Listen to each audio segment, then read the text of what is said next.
Friends అందరు videos on చేసుకోండి. ఎప్పుడైతే వీడియోస్ ఆన్ చేసుకున్నామో సార్ యొక్క కంటెంట్ మనకి అది డైరెక్ట్ గా ఆ దివ్య మంగళ దృష్టి ద్వారా మనం ఇంకా ఎక్కువ రిసీవ్ చేసుకోవడానికి చాలా అద్భుతంగా ఉంటుంది.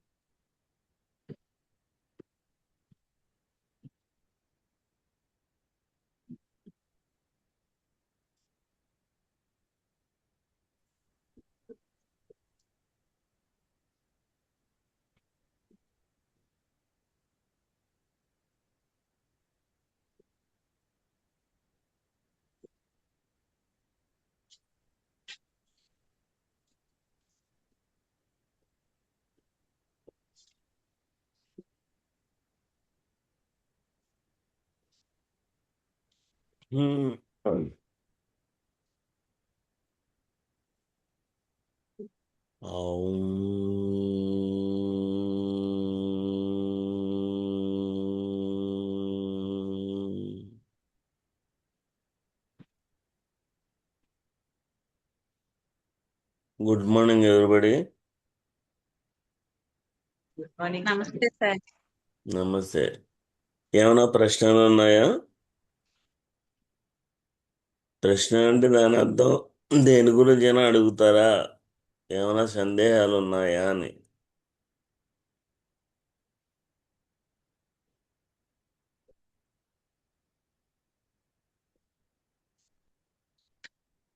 అడగండి ఫ్రెండ్స్, ఎవరైనా సందేహాలు ఉంటే గనక మన నిత్య జీవితంలో అయినా సరే ఏవైనా సరే.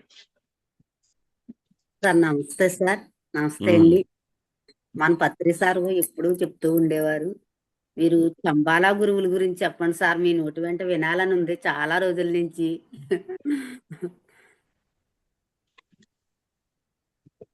ఈ రోజైనా పర్వాలేదండి, ఇంకా 4 రోజులు ఉంది కదా, ఇప్పుడైనా పర్వాలేదండి. Very good.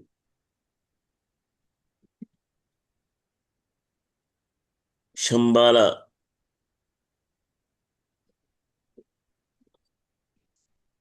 అది భూమండలం మీద ఉండేటువంటి ఒకానొక ఆధ్యాత్మిక కేంద్రం. అక్కడికి ఎవరు కూడా ఈ భౌతిక శరీరంతో వెళ్ళలేరు. అక్కడికి వెళ్ళాలి అంటే ఎంతో సిద్ధత్వం కావాలి. సిద్ధుడు కావాలంటే ఏం చేయాలి? ముందు సాధకుడు కావాలి.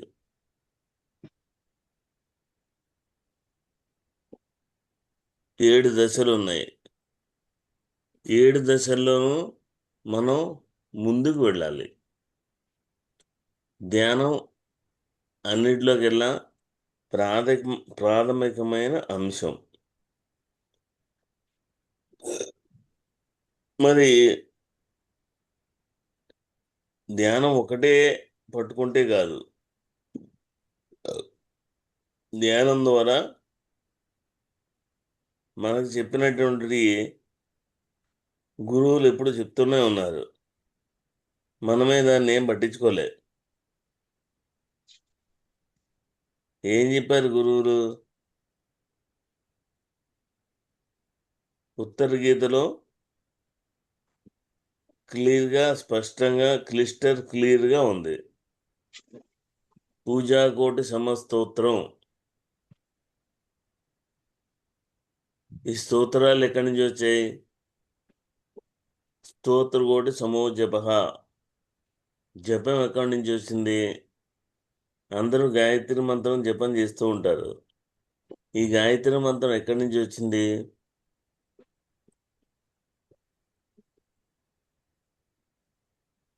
ఆ గాయత్రి మంత్రాన్ని సాధన చేసినటువంటి ఋషి ఎవరంటే విశ్వామిత్రుడు.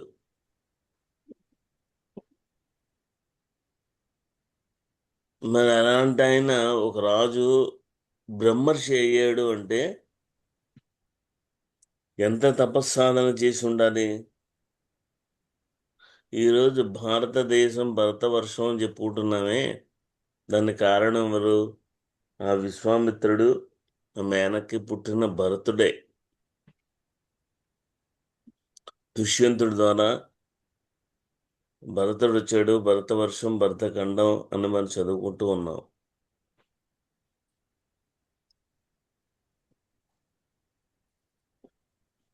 సిద్ధత్వం అంటే ఏంటి? మనలో 7 చక్రాలు ఉన్నాయి. మూలాధారం ఉంది, స్వాధిష్టానం ఉంది, మణిపురం ఉంది, అనాహత ఉంది, విశుద్ధ ఉంది, ఆజ్ఞా చక్రం ఉంది. ఈ శరీరానికి 5 చక్రాలు ఏమేం పనులున్నాయో, ఏ ఏ శరీర అవయవాన్ని పరిరక్షిస్తూ ఉండాలో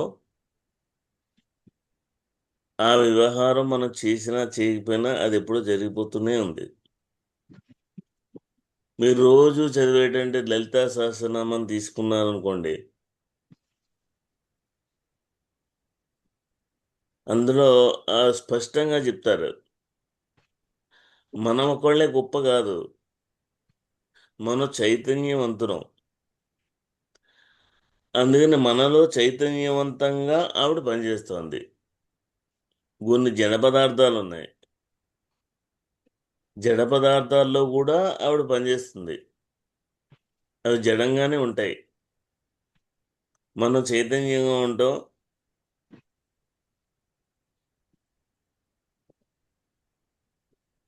చైతన్య పదార్థాల్లో చైతన్యవంతంగా ఉంటుంది, జడ పదార్థాల్లో జడంగానూ ఉంటుంది. అన్నిటిలోనూ ఉంది. ఎక్కడ లేదు? ప్రతి రాయిలోనూ ఉంది, ప్రతి చెట్టులోనూ ఉంది,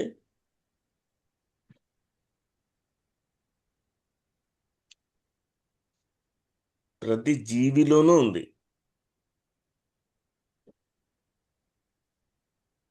ఇప్పుడు ఫర్ ఎగ్జాంపుల్ అష్టసిద్ధులు ఉన్నాయి.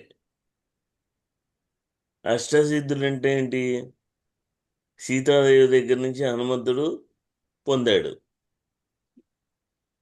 ఆవిడిచ్చింది. అష్టసిద్ధి, నవసిద్ధులు, నవనాడులు, నవసిద్ధులు అన్నీ ఆంజనేయ దండకం చదివితే అందులో మీకు కనబడుతుంది. అంటే ఏమిటి? ఈ శరీరాన్ని తేలిగ్గా చేయడం, ఈ శరీరాన్ని సూక్ష్మంగా చేయడం. సూక్ష్మంగా ఎలా అవుతుంది? దానికి కొన్ని విద్యలు ఉన్నాయి. ఆ విద్యలన్నీ మనం చేయకూడదు. ఆ విద్యల కోసం మనం ప్రయత్నం చేయకూడదు ఎప్పుడు కూడా. అవి మన యొక్క ఎదుగుదల దశలో అవి వాటంతట అవి వచ్చేది. ఏమవుతుంది? శ్వాసని ఎప్పుడైతే మీరు పీల్చుకుంటూ ఉన్నారో ఆ శ్వాసని శ్వాసానుసంధానం. అందుకే పత్రిజీ చాలా స్పష్టంగా కొన్ని విషయాలు ఎంత మర్మగర్భంగా చెప్పున్నారంటే దాన్ని పట్టించుకోలేదు, దాన్ని అర్థం కాలేదు. ఆ శ్వాసానుసంధానం, శ్వాస ధారతో ధ్యాస ధార. ధార అంటే ఏంటి? ఒక చెంబుతోటి ఒక బేసంలో నీళ్లు పోసామనుకోండి, ఆ నీళ్ళల్లో అక్కడక్కడ గాలి బొడుగులు వస్తాయి. అవే ఆలోచనలు అనుకోండి. అదే ఒక నెయ్యి ఉంది, ఒక చెంబుతోటి ఇంకొక సీసాలోకి పోసామనుకోండి, ధారలో ఎక్కడా కూడా గ్యాప్ ఉండదు, ఎయిర్ బబుల్స్ ఉండవు. అలాగే మన శ్వాస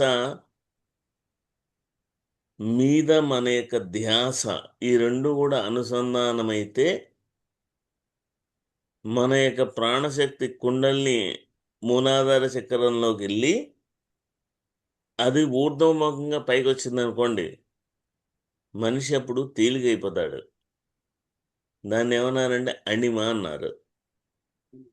ఇలా రకరకాల ప్రక్రియలు మన శ్వాసానుసంధానం ద్వారానే ఆ అష్టసిద్ధులు అనేవి మనకు వస్తాయి సాధనలో. అందుకే పెద్దలు ఏం చెప్పారంటే, ప్రయత్నం మీద పని మీద దృష్టి పెట్టమన్నారే కానీ ఫలితం మీద దృష్టి పెట్టద్దన్నారు. కానీ దానికి రివర్స్లో మనం ఏం చేస్తామంటే ఫలితం మీద దృష్టి పెట్టి పని చేయడం మానేసాం. ఎందుకు ఇవన్నీ వస్తున్నాయి? శరీరం చాలా కష్టపడాలి. శరీరాన్ని కష్టపెట్టాలి, అప్పుడే మనసు సుఖంగా ఉంటుంది. శరీరాన్ని కష్టపెట్టడం మానేశారనుకోండి, మనోవైకల్యం వస్తుంది, మనసు భారం అయిపోతుంది. శరీరం కష్టపెట్టకుండా, ఏమీ చేయకుండా, శరీరంతో పని చేయకుండా ఏందోరా మనసు భారంగా ఉంది చెప్పలేకపోతున్నాను అంటారు. ఎందుకు? శరీరంతో పని చేయట్లేదు మీరు, కనుక ఆటోమేటిక్గా మనసు భారం అయిపోయింది, ఉపశమనం కలగట్లేదు. సో నాకే కష్టాలు ఉన్నాయి, నాకే సమస్యలు ఉన్నాయి, నాకే అన్ని ఇబ్బందులు ఉన్నాయని ఎప్పుడూ సానుభూతి పరంగా మాట్లాడడం అనేది అలవాటైపోయింది. మనం ఆరాధించే దేవుళ్ళని చూసుకోండి, శ్రీకృష్ణుడి జీవితాన్ని తీసుకోండి. ఏమైనా శ్రీకృష్ణుడి జీవితంలో కళ్యాణకరమైన, ఆనందకరమైన సంఘటనలో ఒకటి ఉందా? రాసుకోండి పేపర్ మీద. పుట్టి బుద్ధి ఎరిగిన తర్వాత, పుట్టింది జైల్లో,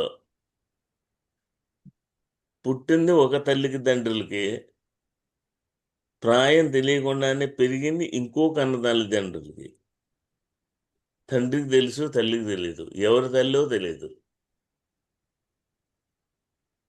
పుట్టాడో లేదో మేనమామ కత్తె పట్టుకు నించున్నాడు. 7 సంవత్సరాల వయసు ఉందా లేదో ఇంచుమించుగా 30 సార్లు హత్యా ప్రయత్నం జరిగింది. మనకి ఎక్కడైనా ఉందా? మనం పుట్టిన వెంటనే మన మేనమామ గారు బంగారం గొలుసు తీసుకొచ్చి పుట్టు వెంట్రుకలు తీసి నానా రకాల మర్యాదలు చేస్తున్నాడు.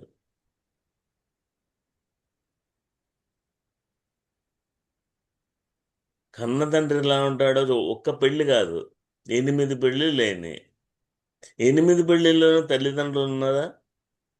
లేరు. పెరిగాడు, పెద్దవాడయ్యాడు, ఆయనకి 72 మంది పిల్లలు పుట్టారు. గాంధారి శాపం ఇచ్చింది. ఆ 72 మంది కొట్టుకు చచ్చిపోతూ ఉంటే చూస్తూనే ఉన్నాడు. ఎవరి కర్మకు వాళ్ళు బలైపోతారు అన్నారు. పెంచిన తల్లిదండ్రులు ఉన్నారు, కన్న తల్లిదండ్రులు ఉన్నారు. 5 మంది అత్తలు ఉన్నారు.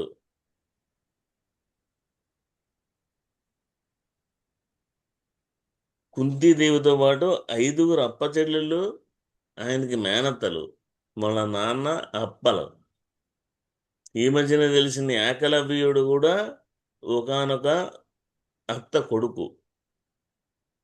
అందరూ కూడా కుటుంబంలో ఉండేటువంటి వ్యక్తిగానే చూశారు, కానీ ఒక కుంతీదేవి మాత్రమే నువ్వు నా మేనళ్ళు కాదురా, నేను అంతా అల్లుకున్నటువంటి, ఈ ప్రపంచం అంతా అల్లుకున్నటువంటి జగద్గురువు అని గుర్తించింది ఒక కుంతినే. ఏమైతేనే అర్జునుడికి రథసారథిగా వెళ్ళాడు. దేవదేవుడే, అన్నీ ఉన్నాయి. ఆ రథం మీద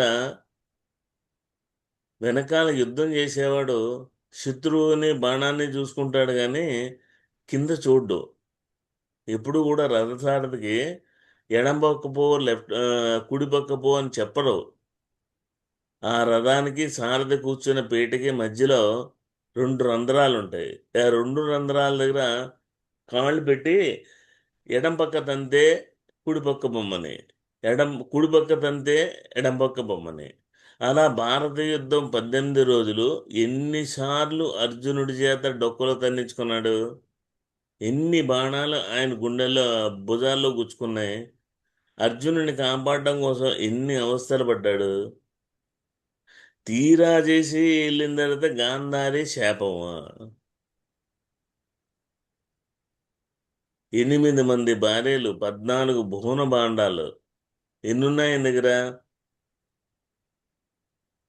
అన్నీ ఉన్నా ఒక అడవిలో, నిజంగా చెప్పాలంటే మన భాష దిక్కుమాలిన చావు చచ్చాడే. 8 మంది భార్యల్లో ఒకళ్ళు లేరు, ఒక్క బంధువర్గం లేదు. ఎంతో అండగా ఉండి కాపాడిన పాండవుల్లో ఏ ఒక్కడూ లేడు. గాంధారి లాంటి పతివ్రత ఆ రోజు ఇచ్చినటువంటి శాపాన్ని కనుక స్వీకరించకపోతే, ఈ ఆర్యవర్తంలో పతివ్రతకి అర్థం లేకుండా పోతుంది. ఆ పతివ్రత శక్తికి, ఆ చైతన్యానికి విలువ ఇవ్వాలని అడవిలో దిక్కుమాలిన చావుని స్వీకరించాడే తప్ప దాన్ని ఎదుర్కోవడానికి ప్రయత్నం చేయలేదు. అలా శ్రీకృష్ణుడి జీవితం మొత్తం అంతా చూడండి, ఎక్కడైనా ఒక్కరోజు ఆనందకరమైన, సంతోషకరమైన ఘట్టం ఒక్కటి ఉందా ఆయన జీవితంలో? ఆయనతో పోలిస్తే మనం ఎంత? మనకు వచ్చిన కష్టాలన్నీ తీసుకెళ్ళి ఆళ్ళ ముందు పెడతాం. అవతారాలు దాల్చిన తర్వాత దేవుళ్ళు అనేవాళ్ళు అనేక అవస్థలు పడుతూ ఉన్నారే తప్ప ఎక్కడా సుఖపడింది లేదు. కానీ మనం ఏం చేస్తున్నాం? సుఖపడడానికి అలవాటు పడిపోయాం. కష్టపడి జీవించరా అని ఋషులు చెప్తే సుఖపడి, ఆనందపడి, సంతోషకరమైన జీవితాన్ని ఎంచుకున్నాం. పెద్దలు ఏం చెప్పారు? కష్టపడి బతకమన్నారు, ఇష్టపడి చనిపోమన్నారు. దానికి విరుద్ధంగా మనం ఉన్నాం. చావు అంటే ఎవరికి ఇష్టం లేదు, ఎందుకంటే అదంటే ఏమిటో తెలియదు. ఎప్పుడు కూడా ఆగమ్మ గోచరంగానే మరణాన్ని గురించి వ్యాఖ్యానించుకుంటున్నాం తప్ప, మన వాకు ఎంత నీచంగా ఉచ్చంగా తయారైందంటే, బ్రహ్మదేవుడు సృష్టి అంతా చేసుకుంటూ పోతుంటే సృష్టి శాఖోపశాఖలుగా విస్తరించుకుంటూ వెళ్ళిపోయింది. అది పెరిగిపోతుంది కానీ తగ్గట్లేదు ఎక్కడ. అప్పుడు ఒళ్ళు గగురుపాటు వచ్చేసి జుట్టు పీక్కుంటూ కూర్చున్నాడు. అయ్యో నేనేం చేయాలని. అప్పుడు శివుడు వచ్చాడు.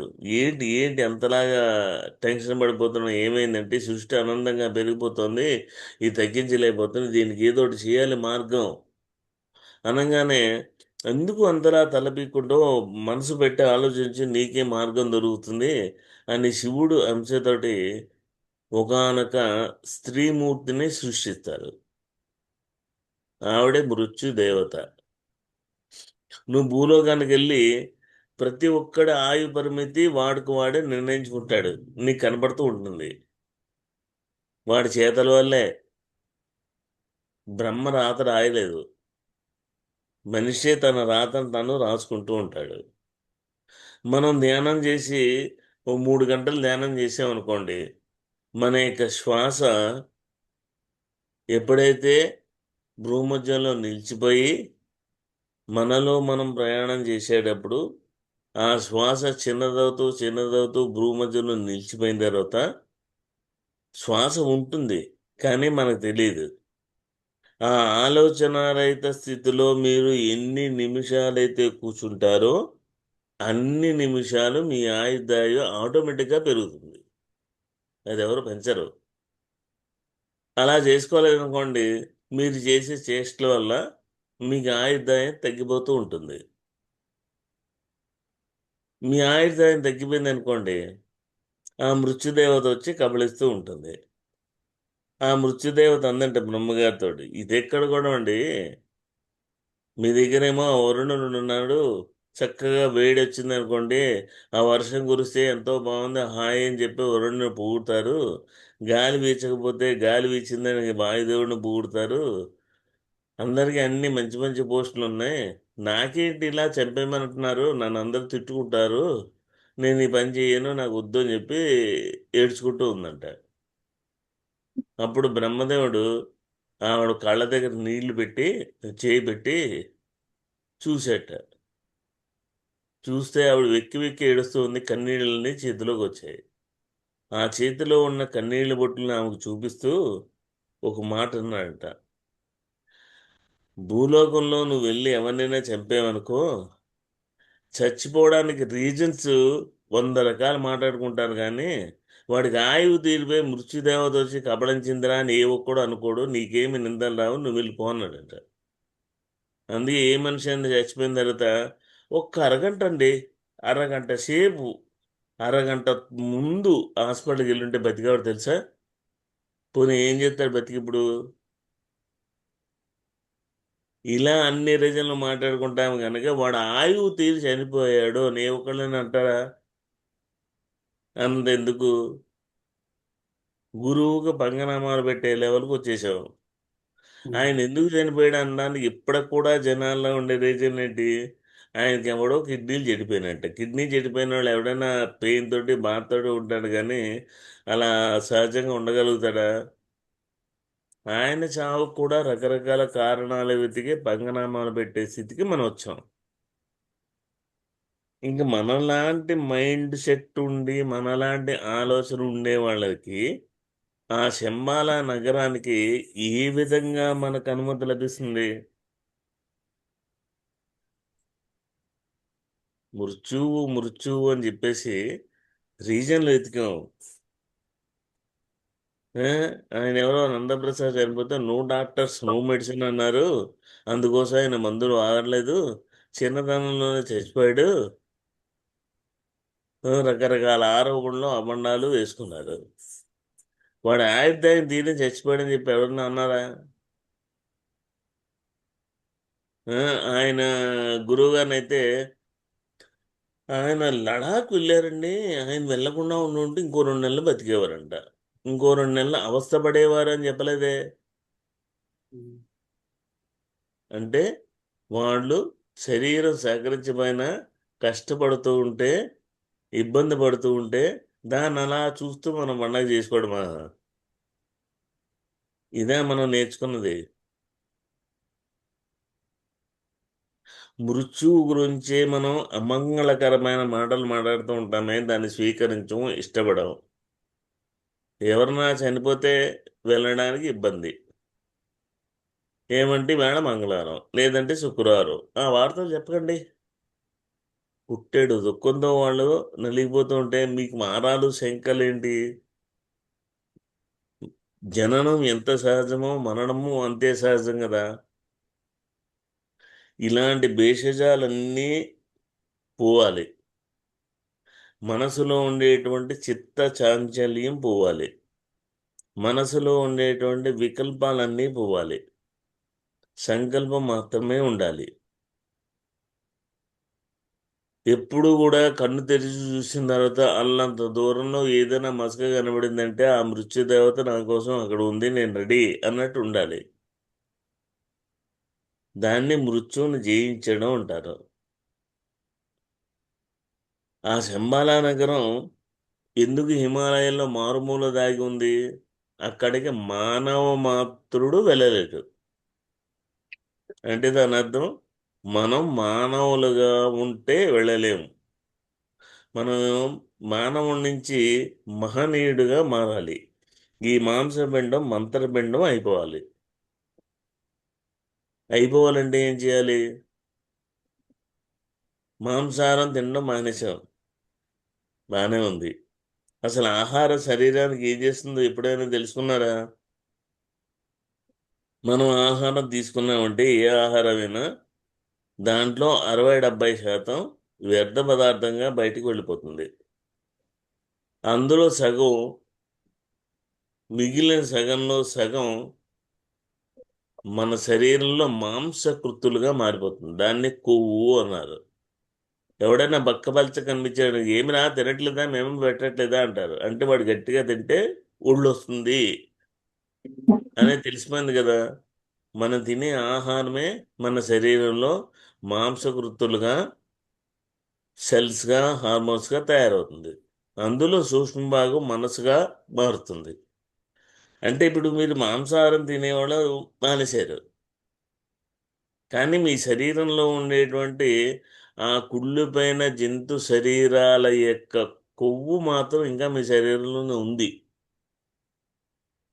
అలా ఉండగా మీ మాంసపిండం మంత్రపిండంగా ఎలా మారుతుంది? అది బయటికి పోవాలి. అది బయటికి పోవాలంటే కేవలం ఫాస్టింగ్ తప్ప వేరేది లేదు. లంకనం పరమ ఔషధం అన్నారు. ఎందుకు పరమ ఔషధం? మనం పొద్దున్న నుంచి సాయంత్రం వరకు ఏమీ తినకుండా లంకనం చేస్తే శరీరానికి ఎప్పుడూ ఏదో తినే అలవాటు ఉంది కాబట్టి, మనం ఏది ఆహారం వేయలేదు కాబట్టి, ఆ శరీరం ఏం చేస్తుందంటే మన బాడీలో ఏర్పడిన వ్యర్థమైన కొవ్వు పదార్థాలని అది తింటుంది. తద్వారా మన శరీరంలో వ్యర్థంగా పేరుకున్న ఆ జంతు కుళ్ళిపోయిన జంతు శరీరాల ద్వారా వచ్చిన ఆ కొవ్వునంతా అది తినేయడం ద్వారా మన శరీరం శుభ్రం అవుతుంది. అందుకే మహాత్మా గాంధీ గారు ఏమన్నారు? సత్యమేవ జయతే. సత్యం నీకు అర్థం కావాలి అంటే, నీ జీవితంలో సత్యం గెలవాలి అంటే, you have to do fasting. Weekly, వారానికి ఒకసారి ఉపవాసం ఉండమన్నాడు ఆయన. ఎందుకు ఉండమన్నారు? ఈ శరీరంలో ఉండేటువంటి ఆ కొవ్వు అంతా బయటికి వెళ్ళిపోయిన తర్వాత, ఇది మాంసపిండం అయితే మీకే పిలుపు వస్తుంది. మీకే పిలుపు అంటే మీలో ఆలోచన వస్తుంది, నేను ఆ శంబాలా చూడాలి అని. ఆటోమేటిక్గా ఎవరో చెప్తారు, ఏ మానవ సరోవరం వెళ్దాం రండి అని, లేకపోతే హిమాలయాల్లో వెళ్దాం రండి అని. హిమాలయాల్ అంటే అదొక దేవ భూమి. పొద్దున్న తిన్న తిండి అరక్కపోతే కడుపు నొప్పి వస్తే పెయిన్ కిల్లర్ బెరాల్గా నువ్వు మాత్ర వేసుకుంటాం కదా. ఓ మాత్రే మీ శరీరంలో రోగాన్ని తగ్గించగలిగితే ఓ యాత్ర మీ శరీరాన్ని ఎంత మార్చాలి? అంటే యాత్ర మీద దృష్టి లేదు. ఇల్లు వదిలేసి అక్కడ విలాసవంతంగా వెళ్ళిపోయాం కాబట్టి లగ్జరీస్గా పడుకోవాలి, పడుకోవడానికి రూమ్ కావాలి. సమ్మర్ అయితే ఏసీ ఉండాలి. ఏసీ రూమ్లో అటాచ్డ్ బాత్రూమా? పొద్దున్నే పెట్టారు, మధ్యాహ్నం పెట్టారు, రాత్రి పెట్టారు, అంతే. ఇదొకటే. ఎక్కడికి వచ్చాం, ఎందుకు వచ్చాం, ఎలా వచ్చాం, ఏంటి అవసరం, మనం వెళ్ళబోయేటువంటి ప్రదేశం యొక్క ఇంపార్టెన్స్ తెలుసుకోవాలి. ఎంతోమందికి ఎన్నో అవకాశాలు వస్తాయి, కానీ ఉపయోగించుకోరు. హిమాలయస్ టూర్ వెళ్ళే చాలామంది వెళ్ళి ఏం చేయాలి? ఏ రోజునైతే తిరుగు ప్రయాణం ఉందో ఆ రోజు మిమ్మల్ని వచ్చి కలుస్తాను అని చెప్పేసి బ్యాగ్ అంతా పడేసి కట్టు బట్టలతోటి వెళ్ళిపోవాలి అడవులోకి. అది దేవభూమి కదా, దేవతలు నడయాడే భూమి కదా, ఋషులందరూ తపస్సు చేసే భూమి కదా, ఇంకా భయం ఎందుకు? ఇలా మనల్ని మనం ఏ మార్చుకుంటే అప్పుడు శంబాల అనేటువంటి ఆ దివ్య నగరం మనకి మన మనసుల్లోకి వస్తుంది. పుస్తకాల్లో చదవడం చెప్తారు, రాసేవాడు రాస్తూ ఉంటాడు. ఆ షేర్వారి గారు శంబాల గురించి రాశాడు. వెళ్ళారా, వాళ్ళు అనుభవించారా, కలెక్ట్ చేసి రాశారా, ఏమైనా కానీ కాస్త ఇన్ఫర్మేషన్ ఇవ్వగలరు అంతే. అక్కడికి వెళ్ళాలంటే అనుమతి లేదనుకోండి, మీరు వెళ్ళేటప్పుడు మంచు తుఫాను ఊడిపోతుంది, లేదా దుర్గంధమైన వాసనలు వస్తాయి. ఎలా ఉంటుందంటే, ఒక ఆయన పాపం చిన్నప్పటి నుంచి బాగా తపస్సు చేసి సాధన చేసి చేసి చేసిన తర్వాత ఓ సిద్ధత్వం పొంది శంబాల చూడాలనుకుని హిమాలయస్కి వెళ్ళి చాలా కష్టపడి మొత్తానికి ఆ శంబల ఆధ్యాత్మిక కేంద్రమైన నగరానికి వెళ్ళాడు. ఆయన వెళ్ళిన తర్వాత అక్కడ ఉండి నాయన ఇక్కడ నువ్వు 6 రోజులుండి సాధన చేసుకోవాలన్నారు. ఏమిటి నీ ఇంకా కోరిక ఏంటి అని అడిగితే, నేను ఈ శంబాలకు వచ్చాను కదా, అలాగే మా అమ్మ నాన్నను కూడా ఇక్కడ తీసుకురావాలనుకుంటున్నాను అన్నాడట. అయితే వెళ్ళి వాళ్ళిద్దరిని తీసుకురా అన్నారట. అయిపోయాయి. అసలు మీ అమ్మ నాన్నకి శంబాలకి సంబంధం ఏంటి?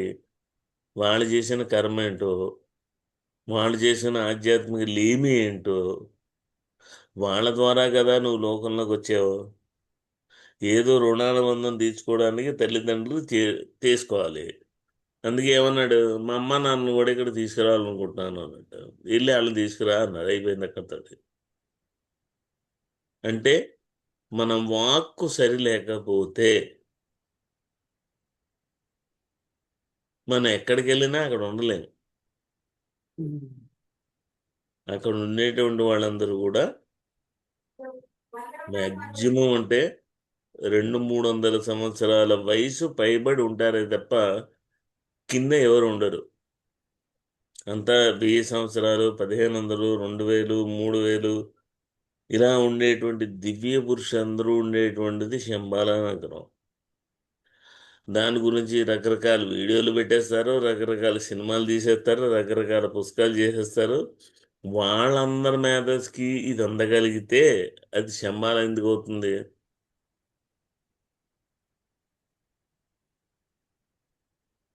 శంబాలా అంటే దానికి ఉన్న విలువ దానికి ఉంది, దానికి ఉన్న వాల్యూ దానికి ఉంది. శ్రీకృష్ణుడి యొక్క దివ్యత్వాన్ని అందుకోలేకపోతున్నామే. ఆ పరంధాముడు లోకానికి చేసిన మేలేంటో, మనకి చేసిన మేలేంటో మనం ఎప్పుడైతే అర్థం చేసుకుంటామో, అందే కృష్ణం ముందే జగద్గురు, ఎప్పటికప్పుడు ఆ కృష్ణుణ్ణి ఆ దేవదేవుడుగా ఎప్పుడైతే కీర్తించి మనం తెలుసుకోగలుగుతామో అప్పుడే ఆ దివ్యత్వం అంటే మనకు తెలుస్తుంది. ఆ దివ్యత్వం అంటే ఏంటో తెలిసిన తర్వాత అటువైపు మన ప్రయాణం సాగుతుంది. అందుకే ఏమన్నారంటే స్వామి వివేకానంద వాడు, ధ్యానం చేసి సాధన చేసే సాధకుడి యొక్క చరమ లక్ష్యం ఏంటంటే దివ్యోన్మాదంతో ఉండాలి. దివ్యోన్మాదం అంటే ఏంటి?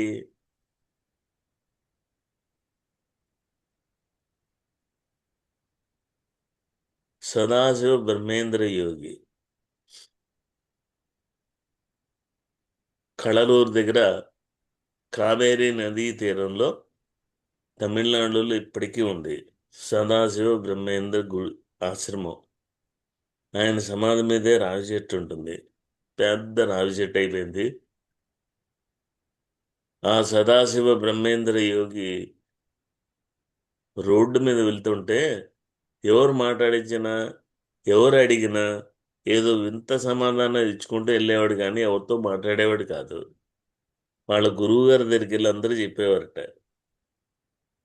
మీ శిష్యుడు రోడ్డు మీద ఎలా నడుచుకుంటూ వెళ్తుంటే ఏదో పిచ్చి పెట్టిన వాళ్ళ ఉన్నాడే, ఎవరితోటి పట్టించుకోవట్లేదు, మాట్లాడలేదు అంటే వాళ్ళ గురువు అన్నాడు, ఆ పిచ్చి నాకు ఇంకా పట్టలేదని నేను బాధపడుతున్నాను, వాడికి వచ్చినందుకు సంతోషం అని సదాశివ బ్రహ్మేంద్ర యోగి గురువు గారు అన్నారంట. దివ్యోన్మాదం అంటే ఏంటంటే భౌతిక ప్రపంచం, భౌతిక శరీరం మీద, ఈ పంచేంద్రియ జ్ఞానం మీద, పంచ కర్మేంద్రియాల మీద, పంచ జ్ఞానేంద్రియాల మీద ఎలాంటి పట్టు లేకుండా మనం పతంజలి అష్టాంగ యోగ సమాధి ఉంది కదా, ఆ అష్టాంగాల్లో ఉండేటువంటి అన్నిటినీ జయించి అతీతమైనటువంటి స్థితిలో ఈ శరీరంలో మీరు భూమి మీద ఎప్పుడైతే సంచరిస్తారో దాన్నే దివ్యోన్మాదము అంటారు. ఆ దివ్యోన్మాదం కలిగినటువంటి సదాశివ బ్రహ్మేంద్ర యోగి కావేరీ నదీ తీరాన్ని నడుచుకుని వెళ్తున్నట్ట. నవాబు గారు పక్కనుండే గ్రామంలో నవాబు గారు తన భార్యను తీసుకుని స్నానం చేయడానికి వచ్చాడు. ఈయనుండేది ఆధ్యాత్మిక చింతనతో ఉన్నాడు కాబట్టి భటులు ఎవరు ఈయన్ని గమనించలేదు. ఆ నదీ తీరాలు వెళ్ళిపోతుంటే నవాబు గారి భార్యలు చూసి పురుషుడు పురుషుడు అని సిగ్గుపడి దాక్కుంటున్నారంట పక్కకు వచ్చి. ఎవడరా నువ్వు, నా భార్యలతో స్నానం చేస్తుంటే నువ్వు వస్తావా అని చెప్పి బొడ్లో ఉండే కత్తి తీసి ఆయన మీదకి విసిరెట్ట. కుడి చెయ్యి అంతా కట్ అయిపోయింది. కట్ అయిపోయింది, చేతి నుంచి రక్తం మారుతోంది. అయినా సరే ఆయన ఏం చలనం లేదు. ఆ రక్తం కావేరీ నదీ తీరం అంతా ఎర్రటి మడుగులో అవుతోంది. అలాగే నడుచుకుంటూ వెళ్తున్నట్ట. అప్పుడు గుర్తొచ్చింది నవాబ్కి. అయ్యయ్యో, ఎవడో దివ్య పురుషులాగా ఉన్నాడే అని పరిగెట్టుకుని వెళ్ళి ఆయన కాళ్ళ మీద పడ్డట. స్వామి, మీరెవరో తెలియక మీ మీద అపచారం చేశాను, కత్తి విసిరి మీ చేయి కట్ చేశాను అన్నట్ట. రక్తం ఏర్లే పారుతోంది అన్నట్ట. ఏది నా చేయి తెగిందా అని ఇలా పంచ పైకి తీసి చూసేట. ఆ చెయ్యి అలాగే ఉంది, రక్తం అంతా మడుగయి ఉంది. అంటే మీరు దివ్యోన్మాదంలో సంచరిస్తూ ఉంటే భౌతిక శరీరాన్ని పరిరక్షించేటువంటి టీము మీ భౌతిక శరీరానికి ఏ హాని జరగకుండా ఈ భౌతిక ప్రపంచంలో ఉండేటువంటి అస్త్రశస్త్రాలు ఏవి కూడా మీ భౌతిక శరీరాన్ని కించెత్ చలనం కూడా ఏమీ చేయలేవు. అలాంటిది దివ్యోన్మాదం అంటే. అంటే ఎప్పుడు కూడా పరచింతనే ఉండాలి కానీ పరలోకం మీద పూర్తి ధ్యాస ఉండాలి. రాత్రి సూక్ష్మ శరీరంతో మీరు మీ స్వప్న భూమికలోకి, స్వప్న భూమి అంటే ఏంటి, ఫస్ట్ నిద్రలోకి వెళ్ళిన తర్వాత అక్కడి నుంచి కళల ప్రపంచంలోకి వెళ్తారు. ఆ కళల ప్రపంచంలో ఉండేటప్పుడు మీ మనసు ఎక్కడ ఉంటుంది? గొంతులో ఉంటుంది. అందుకే ఒకసారి మెలకు వచ్చిన వెంటనే అర్ధరాత్రి లేవడం, అటు ఇటు తిరిగి పడుకోవడం జరుగుతుంది. ఎప్పుడైతే మీరు ఆ స్వప్న భూమికల నుంచి, అంటే జాగ్రత్త అయిపోయింది, స్వప్నం అయిపోయింది, ఇప్పుడు వెళ్ళేది తురియా స్థితి. ఆ తురియా స్థితిలోకి వెళ్ళేటప్పుడు మీ మనసు గొంతులో ఉండదు, హృదయంలోకి వెళ్ళిపోతుంది. అప్పుడు మీ మనసు మీ జీవ ఆత్మగా మారిపోతుంది. ఆ జీవాత్మతో అనుసంధానం అనేది ప్రతిరోజు ప్రతి ఒక్కళ్ళు చేస్తారు. కానీ పొద్దున్న వేసారు కదా, ఏం గుర్తుండదు. పొద్దున్న ఎవరన్నా లేవంగానే ఏం చేస్తారంటే దుప్పటి పక్కన పెట్టి ఒళ్ళు విరుచుకుంటూ లేస్తారు. భర్త నిద్ర, మగత నిద్ర. అంటే మిమ్మల్ని మీరు కోల్పోయి, మిమ్మల్ని మీరు మరచిపోయినటువంటి స్థితిలో ఆ హృదయంలో మీ జీవాత్మతో మీరు అనుసంధానం అవుతారు. మీ మనసు అక్కడే ఉంటుంది. అలా మీ మనసు అక్కడ ఉండి ఆ జీవాత్మతో మమేకం అయినప్పుడు మీ భౌతిక శరీరం ఎంత రక్షణ వలయంలో ఉంటుంది. ఎవరు ఏ హాని చేయరు. ఆ శరీరానికి ఆ ప్రొటెక్షన్ ఉంటుంది. అలాగే దివ్యోన్మాదంతో మీరు సంచరించేటప్పుడు మీ మనసులో, మీ దృష్టిలో ఆ పరలోక చింతనే ఉండేటప్పుడు ఇక్కడ భౌతిక శరీరానికి ఎలాంటి గాయాలైనా తిరిగి మీరు ఎరుకులోకి వచ్చేసే శరీరానికి ఏ హాని జరగదు. ఆ శరీరానికి ఆ రక్షణ అది ఉంటుంది. అందుకే దాన్ని దివ్యోన్మాదము అన్నారు. అలాంటి దివ్యోన్మాదంతో మీరు శంబాలాలోకి వెళ్తే వందల సంవత్సరాల నుంచి తపస్సు చేసుకునే వాళ్ళందరూ కూడా అక్కడ మీకు ఉంటారు. వాళ్ళతో మీరు ఉండొచ్చు. శంబాలా లాంటి నగరంలో మీరుండి చేయాలి అంటే ఇప్పుడు ఏం చేయాలి? ఇక్కడ ఉండేటువంటి విధులు, ఇక్కడ ఉండేటువంటి సంస్కరణలు ఏమున్నాయి, ఏ బాధ్యతలు, ఏ రెస్పాన్సిబిలిటీసు, ఇప్పుడు మన చుట్టూ జరుగుతున్న తతంగం అంతా వాటిలో మనం ఇన్వాల్వ్ అయిపోయి ఉన్నాం కాబట్టి వాటి నుంచి ఆ బాధ, ఆ కష్టము, ఆ దుఃఖము మీకు వస్తున్నాయి. మీ చుట్టూ ఏదో ఆట జరుగుతోంది, మీరు దానికి అతీతంగా ఉన్నారు అనుకోండి. ఇంట్లో ఉండే సమస్యే. అది ఆడినంతసేపు ఆడుతుంది, పాడినంతసేపు పాడుతుంది, తర్వాత మీ జోలికి రాదు. దాని నుంచి దూరంగా ఉండడం నేర్చుకోవాలి. మీరు ఇంట్లోనే ఉంటారు. ప్రధాన బాధ్యత పిల్లవాడు ఉద్యోగం, పిల్లవాడికి పరీక్ష ఫెయిల్ అయిపోయాడు. నాన్న తిడుతున్నాడు, అక్కలు అందరూ తిడుతూనే ఉన్నారు. తల్లిగా మీరు కూడా దండించాలని అందరూ అనుకుంటారు. కానీ మీ చుట్టూ జరుగుతున్న ఆ తతంగంలో మీరు ఇన్వాల్వ్ కాకుండా ఇప్పుడు కాదు మళ్ళీ ఇంకోసారి పాస్ అవుతాడులే అని అనుకుని వాడిచ్చిన రియాక్షన్లే మీరేమి రియాక్షన్ ఇవ్వకుండా ఉన్నారనుకోండి, అప్పుడు పరిస్థితులు మీ దగ్గర ఉన్నా ఆ పరిస్థితుల్లో మీరు ఉండరు. వాటి నుంచి మీరు బయటపడాలి ముందు. అందుకే పత్రిజీ పోతూ పోతూ ప్రతిసారి చెప్పేవారు, ఈ భూలోకానికి వదిలించుకోవడానికి వచ్చాం కానీ తగిలించుకోవడానికి రాలేదని. ఇప్పుడు మనం అన్ని తగిలించుకుని ఉన్నాం. ఓ పట్టాను పోయి ఎంత వదిలించుకుంటే అంత హాయిగా ఉంటాం, అంత హ్యాపీగా ఆ జీవితం అనేది సాగుతుంది. కనుక అందరూ గుర్తుపెట్టుకోవాల్సిన అంశం ఏంటంటే, అసలు మనల్ని ఈ రామాయణాలు, ఈ భారతాలు, ఇవన్నీ ఎందుకు చదవమన్నారు? అవన్నీ చదివితే మనకుండేటువంటి కష్టాలు, బాధలు, దుఃఖాలు ఒక్కసారి ఆ భగవంతుడు పడుతున్న విషయాల్ని కనుక గ్రహించగలిగితే, ఆ దేవుళ్ళకే తప్ప ఇక్కట్లు మనమెంత, మన స్థాయి ఎంత, ఆయనే ఇన్ని ఇబ్బందులు పడ్డాడే అని అనుకున్నప్పుడు మన దగ్గర ఉండేటువంటి పెయిన్ మనల్ని బాధించదు. వాటి నుంచి దూరంగా జరగాలి అంటే ఇవన్నీ చదవాలి. ఇవన్నీ చదివితే అందులో ఉండే ధర్మ సూక్ష్మాలన్నీ తెలుస్తాయి. అందుకోసం పురాణాలన్నీ చదవమన్నారు. అందులో ఉండేవన్నీ పుక్కటి పురాణాలు కాదు, నిజాలు.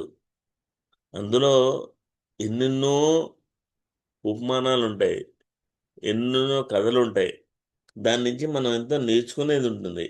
అవన్నీ చదవలేదు కాబట్టి మన చుట్టూ మనకే ఏదో జరిగిందని మిగతా అంతా హ్యాపీగా ఉన్నారు, నేనే కష్టపడుతున్నాను అని అనుకుంటాం. నిజానికి అది వాస్తవం కాదు. ఏ దేవుడు కూడా ఆ విష్ణుమూర్తి దశావతారాలు ఎత్తాడే, ఆ దశావతారాలలో ఏ అవతారంలోనూ కూడా ఒక్కరోజు వాళ్ళు ప్రశాంతంగా జీవితం గడిపింది లేదు.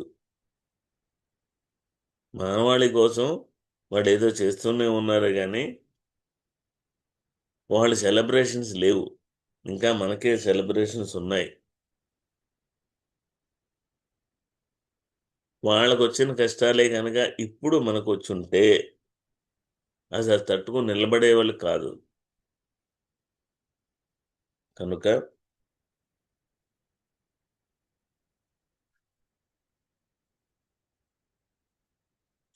త్యాగం అంటే తెలుసుకోవాలి.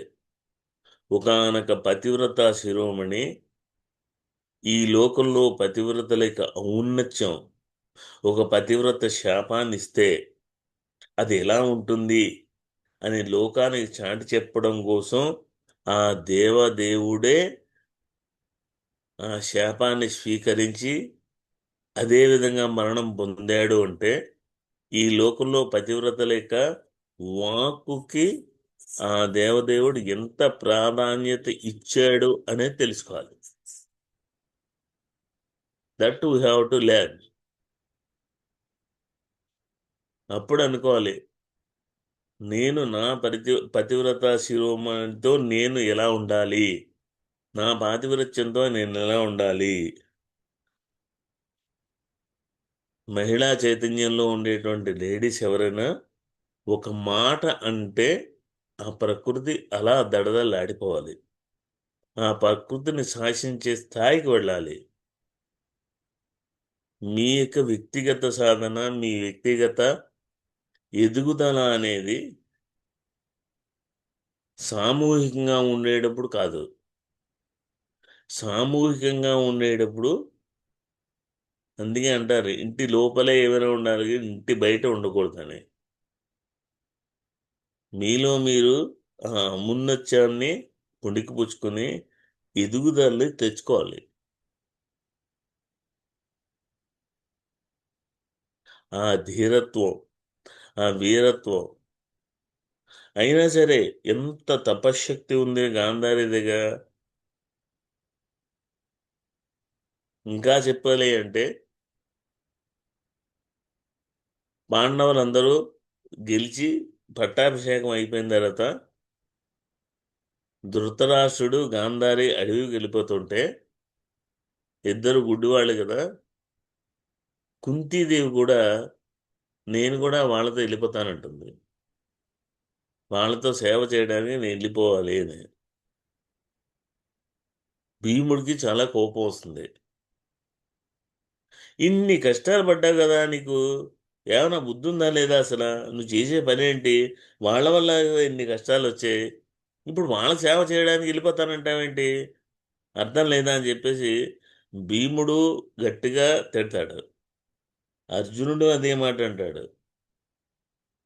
ధర్మరాజు అయితే ఈ హస్తినాపురంలో ఉండి ఫస్ట్ నుంచి నువ్వు పడినటువంటి బాధలు కష్టాలు ఎన్ని ఉన్నాయి, ఇప్పుడు సుఖపడే రోజులు వచ్చాయి, నేను చక్రవర్తిని అయ్యాను, నువ్వు రాజమాతవి, ఎంత సుఖమో తెలుసా, ఇప్పుడు నీకు ఎలాంటి కష్టాలు లేవు. ఇలాంటప్పుడు నువ్వు ఈ రాజభోగాలు వదిలేసి వాళ్ళకెవరికో సేవ చేయడానికి వెళ్ళిపోతానంటావేంటి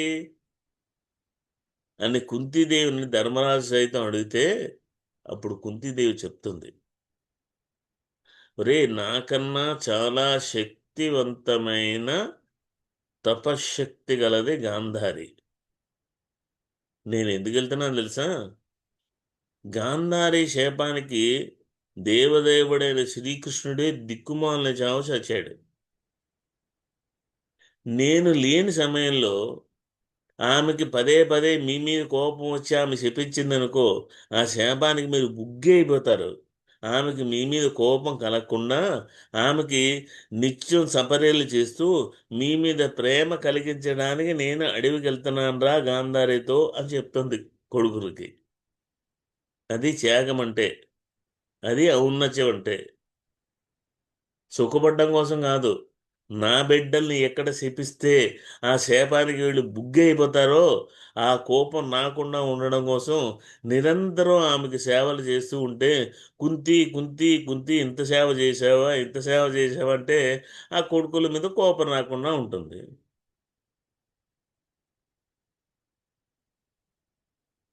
అలాంటి ఔన్నత్యాన్ని ప్రతి మహిళ ఒక ప్రత్యేకతగా రాబోయే తరాల్లో చెప్పుకోవాలి. ఆ విధమైన ఎదుగుదల ప్రతి మహిళల్లోనూ కావాలి అనుకున్నారు పత్రిజీ.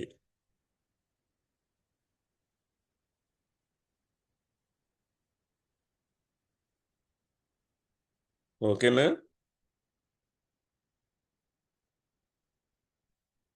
ఎస్, ఇంకా 10 మినిట్స్ ఉంది, ప్రస్తుతానికి చాలు, వేళ ఎక్కువ డోస్ అయిపోయింది. ఏమైనా సందేహాలు ఉంటే అడగచ్చు. Thank you sir, thank you అండి. చాలా చాలా అడగగానే చంబాలా గురువుల గురించి ఎంత అద్భుతంగా చెప్పారంటే, అంటే ఆ చంబాలా అంటే పత్రి సార్ నోటంటే ఎప్పుడైనా ఒక్కొక్కసారి చంబాలా గురించి చెప్పండి సార్ అంటే గురువుల గురించి అలా చెప్తూ ఉండేవారండి. ఆ యాస అలా ఉండిపోయింది. కానీ అక్కడికి అడుగు పెట్టాలంటే మనం ఎంత శుద్ధత్వం సాధించాలి అంటే మానవ మాతృల వల్ల కాదు, కాకపోతే సాధన ద్వారా సమకూరు ధరలోనని సాధన ద్వారా మనం మన శరీరంలో ఉన్న కణాలన్నింటినీ శుద్ధి చేసుకుని మన భావనలు శుద్ధి చేసుకుని అక్కడికి వెళ్ళి ఆ గురువుల యొక్క ఆశీస్సులు వారి యొక్క అద్భుతమైన మెసేజ్లు తీసుకొచ్చని చెప్పారు. నిజంగా కష్టం గురించి మీరు చెప్పిన దానికి శ్రీకృష్ణ పరమాత్మ పడ్డ కష్టాలంటే ఏదో ఒకటో రెండో తెలుసు, కానీ కాకపోతే చిన్నప్పుడు ఎంతో చక్కగా బృందావనంలో ఆడుకోవడం, గోపికలతో విహరించడం ఇవే తెలుసండి చాలా మందికి. అంటే 8,000 మంది భార్యలతో ఆయన విలాసవంతంగా జీవించాడు అని అనుకుంటారు. కానీ ఆయన జైలులో పుట్టడం, తర్వాత కన్న తల్లి ఎవరో తెలియకుండా పెంచిన తల్లి దగ్గర పెరగడం, తర్వాత కంసుడు మేనమామ ద్వారా ఎన్నో ఎన్నో ప్రమాదాలు దాటుకుంటూ రావడం, తర్వాత మరి 8 పెళ్లిళ్ళు చేసుకున్న తల్లిదండ్రులు లేకపోవడం, మరి మరి ఆ గాంధారీ మాత ఆ పతివ్రత శిరోమణి ఇచ్చిన శాపానికి అంటే ఆవిడ యొక్క విశిష్టత తెలపడానికి ఆవిడ యొక్క శాపాన్ని తీసుకుని ఆయన మొత్తం వంశాన్నే నాశనం అయిపోయిందండి అక్కడ. మరి అంతటి శ్రీకృష్ణ పరమాత్మ గురించి చెప్పిన మా గురువు గారు శివప్రసాద్ గారికి చాలా చాలా చాలా చాలా ధన్యవాదములండి. థ్యాంక్ యూ అండి. థ్యాంక్ యూ వెరీ మచ్ అండి. Thank you sir. ఈరోజు మనం చాలా చక్కగా సార్ శంబాలా గురించి, అంటే మన ఈ భౌతిక శరీరంతో ఈ శంబాలా వెళ్ళటానికి, అంటే మనలో ఉన్నటువంటి ఆ 7 చక్రాలలో ఆ యాక్టివేట్ జరిగేసి మనము ఏ స్థితిలో ఉంటే గనక ఆ శంబాలాకి చేరతామో, ఈ భౌతిక శరీరంతో కాదు, మన లోపల ఉన్నటువంటి ఆ దివ్యోన్మాదంతోనే, మనం దివ్య తత్వంతోనే వెళ్ళాలి అనేసి మనం క్లియర్ గా తెలుసుకున్నాము. విశ్వామిత్రుడు మనకి గాయత్రి మంత్రాన్ని సాధన చేసినప్పుడు ఆయన పొందినటువంటి ఆ సిద్ధత్వం గురించి మనం సార్ యొక్క నోటి ద్వారా ఈరోజు తెలుసుకున్నాము. సిద్ధులు అంటే గనక మనం వాటిని ఎలా జయించాలి అంటే, ఈ సూక్ష్మ శరీర యానంలో మనం వెళ్ళినప్పుడు ఆ సూక్ష్మంగా అయిపోయినప్పుడు తేలిగ్గా అయిపోయి అప్పుడు మనం సిద్ధులు ఎలాగ స్వీకరించాలి. మళ్ళీ శ్వాసని ఎప్పుడైతే మనం ధ్యానం చేస్తున్నాం ఫ్రెండ్స్, 3 గంటల ధ్యానంలో శ్వాసతో అనుసంధానం అవుతూ ఉంటాం. శ్వాసతో అనుసంధానం అయిపోయి ఎప్పుడైతే ఆ శ్వాస అనేది చిన్నదిగా అయిపోయినప్పుడు మనకి ఆయుష్ పెరుగుతుంది. ఆ పాయింట్ కూడా మనం ఈ ధ్యానం చేసేటప్పుడు ప్రతి ఒక్కసారి మనం ఆ ఎరుకను ఉంచుకొనేసేసి ఆ శ్వాసని నెమ్మది చేసుకొనేసి మనం ఆ విధంగా ఎట్లయితే శ్వాసతో అనుసంధానం అయ్యేసి మనము మన ఆయుష్ని ఎలా పెంచుకోవాలనేసి మన సార్ మనకి ఆ విషయాలు కూడా మనకి ఈ రోజు ఇక్కడ వివరించారు. ఇంకా మనం కష్టాలని ప్రతిసారి మనం ఎంతో బాధలు పడుతూ ఉంటాము.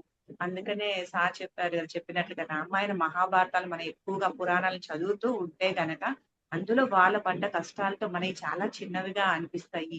అప్పుడు మనకి ఈ భౌతిక ప్రపంచంలో ఉండేది ప్రతి ఒక్కటి చిన్నదైపోతుంది, ఇబ్బంది ఉండదు అనేసి ప్రతి ఒక్క పాయింట్ మనకి ఈరోజు సార్ చాలా చాలా చక్కగా వివరించారు. శ్రీకృష్ణ పరమాత్ములు అంటే ఆయన చూడండి, ఆ గాంధారి మాత శాపానికి స్వీకరించేసేసి సార్ అన్నట్లుగా వీలైతే కనుక వాటిని త్యజించవచ్చు, కానీ ఎప్పుడైతే ఆ కష్టాలను స్వీకరిస్తేనే కదా ఇక్కడ మనము ఈ భూమి మీదకి వచ్చిన పర్పస్ ని మనము క్లియర్ చేసుకొని వెళ్తాము అనేసి ఆ పాయింట్ కూడా మనం ఇక్కడ చక్కగా తెలుసుకున్నాం ఫ్రెండ్స్. ఇంకా పతివ్రత శిరోమణి అంటే మనము ఈ జీవితంలో ఇప్పుడు మనం ఎంత పతివ్రతగా ఉంటే ఇప్పుడు అంతే కదండి, గాంధారి మాత పతివ్రత శిరోమణి కాబట్టే కదా ఆమె ఇచ్చిన శాపం వల్ల శ్రీకృష్ణ అంతటి వాడే ఆ విధంగా దుర్భర జీవితాన్ని త్యజించాల్సి వచ్చింది. అందుకని మనం కూడా మన జీవితంలో మనం ఎంత పతివ్రతగా ఎంత మనము శ్రీకృష్ణుడు చేసింది ఏంటంటే, స్త్రీ యొక్క పాతివ్రత్య మహిమని లోకానికి చాటి చెప్పడం కోసం ఒక పతివ్రత శిరోమణి ఏదైనా ఒక శాపం ఇస్తే దేవదేవుడు భగవంతుడు సైతం ఆ శాపానికి బుగ్గి అవుతాడు అన్న సత్యాన్ని లోకానికి చాటి చెప్పడం కోసం ఆ గాంధారి శాపాన్ని సక్సెస్ చేయడం కోసం ఆయన దిక్కుమాలిన ఒంటరితనంలో చనిపోయి 7 సంవత్సరాలు 7 రోజులు ఎలాంటి కర్మకాండాలు లేకుండా అడవిలో దిక్కుమాలిన శరీరంలా పడి ఉంది. ఎందుకు అది స్వీకరించాడంటే ఆయనకుండే శక్తిని బట్టి నిమిషంలో శాపాన్ని నిర్వీర్యం చేసుకోవచ్చు. కానీ ఆ ఆర్యవర్తానికి పతివ్రత యొక్క గొప్పతనాన్ని, పతివ్రత యొక్క శక్తిని లోకానికి చాటి చెప్పడం కోసం ఆయన దాన్ని అనుభవించాడు. వెళ్ళిపోవాలనుకుంటే నిమిషం పనే ఆయనకి.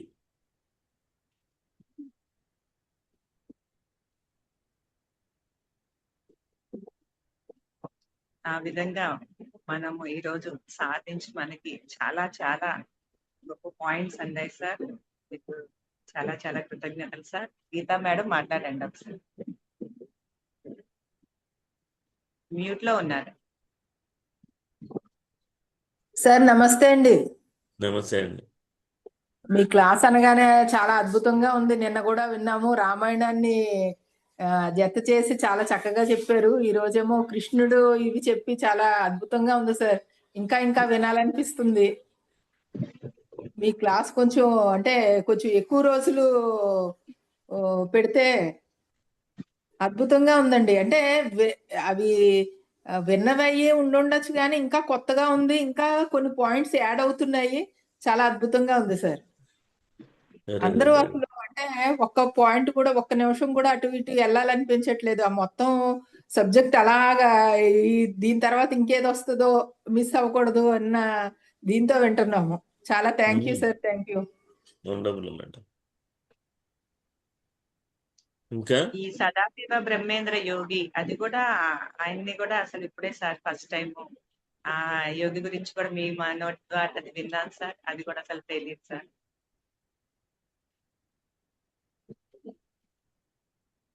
Right right. ఓకేనా? ఎవరైనా మాట్లాడండి అమ్మా, అందరూ మాట్లాడండి. ఇది సజ్జన సాంగత్యం అంట. సజ్జన సాంగత్యంలో మన వాయిస్ కూడా ఒకటి వెళ్తే మనం అందులో పార్టిసిపేట్ చేసినట్టు అవుతుంది.